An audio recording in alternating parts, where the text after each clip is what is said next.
કરજણમાં pre monsoon કામગીરીની pole ખુલી. જસવંતનગરમાં ઉભરાતી ગટરો વચ્ચે સ્થાનિકોનો સવાલ, વેરો ભરીએ કે ગટરના પાણીમાં તરતા શીખીએ.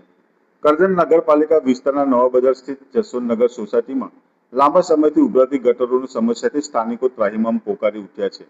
સોસાયટીના મુખ્ય પ્રવેશ માર્ગો પર ગટરનું ગંદુ પાણી ફરી વળતા રસ્તા પર ગંદકી, દુર્ગંધ અને મચ્છરોનો ઉપદ્રવ જોવા મળી રહ્યો છે, જેના કારણે સ્થાનિકો તેમજ રાહદારીઓને અવરજવર કરવામાં ભારે હાલાકીનો સામનો કરવો પડી રહ્યો છે.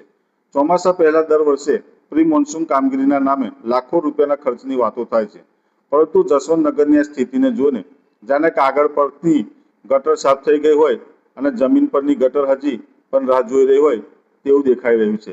સ્થાનિકોના જણાવ્યા મુજબ લાંબા સમયથી આ સમસ્યા અંગે નગરપાલિકામાં રજૂઆતો કરવામાં આવી રહી છે, છતાં કાયમી ઉકેલ આવ્યો નથી.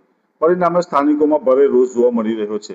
સ્થાનિકોએ ચીમકી ઉચ્ચારી છે કે જો વહેલી તકે ઉભરાતી ગટરોની સમસ્યાનો કાયમી ઉકેલ નહીં આવે તો વેરો ભરવાનું બંધ કરી ગાંધી ચિંધ્યા માર્ગે આંદોલન કરવાની ફરજ પડશે.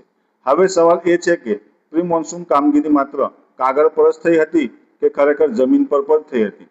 જસવંતનગરના રહેવાસીઓને ગટરની દુર્ગંધમાંથી ક્યારે મળશે મુક્તિ? સ્થાનિકોની માંગ છે કે નગરપાલિકા તાત્કાલિક સ્થળ પર પહોંચી સમસ્યાનું નિરાકરણ લાવે અને માત્ર કામચલાઉ નહીં પરંતુ કાયમી ઉકેલ કરે તેવી સ્થાનિકો દ્વારા માંગ કરવામાં આવી રહી છે.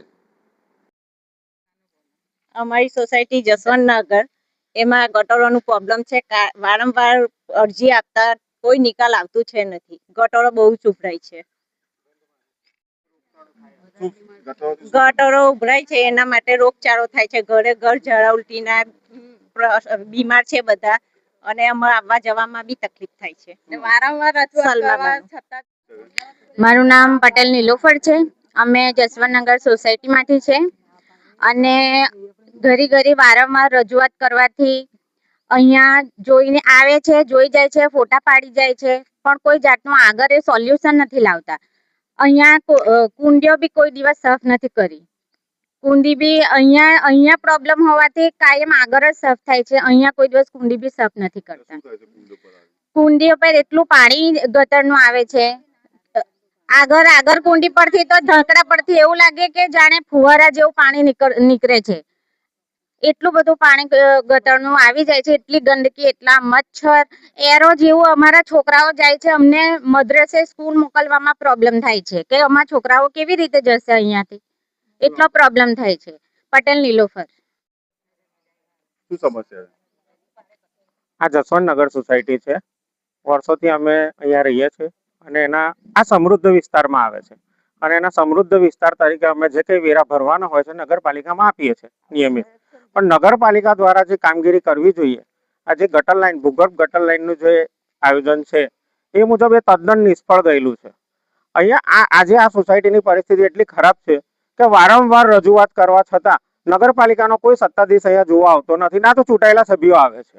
તેવા સંજોગોમાં અહીંયા પરિસ્થિતિ એવી ખરાબ બની ગઈ, વિકટ બની ગઈ છે કે બાળકોને નીકળવું કે મોટા માણસને નીકળવું કે કોઈ વૃદ્ધ વ્યક્તિને નીકળવું એ પણ મુશ્કેલ થઈ ગયું છે. તેમજ ઘરે ઘર માંદગીના ખટલા છે આજે. તેવા સંજોગોમાં પણ નગરપાલિકાનો કોઈ પેટનું પાણી હલતું નથી. તેવા સંજોગોમાં હાલની અમે આ ન્યૂઝ આપવાનું કારણ ઉપસ્થિત થયું છે. નગરપાલિકા કોઈ જ કામગીરી કરતી નથી. જો આ કામગીરી નગરપાલિકા દ્વારા હવે પછી કરવામાં નહીં આવે તો કરજણ જસવંતનગર સોસાયટીના રહીશો એને જે વેરા આપીએ છીએ એનો તમામ બહિષ્કાર કરીશું અને ગાંધી ચિંધ્યા માર્ગે આગળની અમે કાર્યવાહી કરીશું. સાજિદ બેહલીમ એડવોકેટ.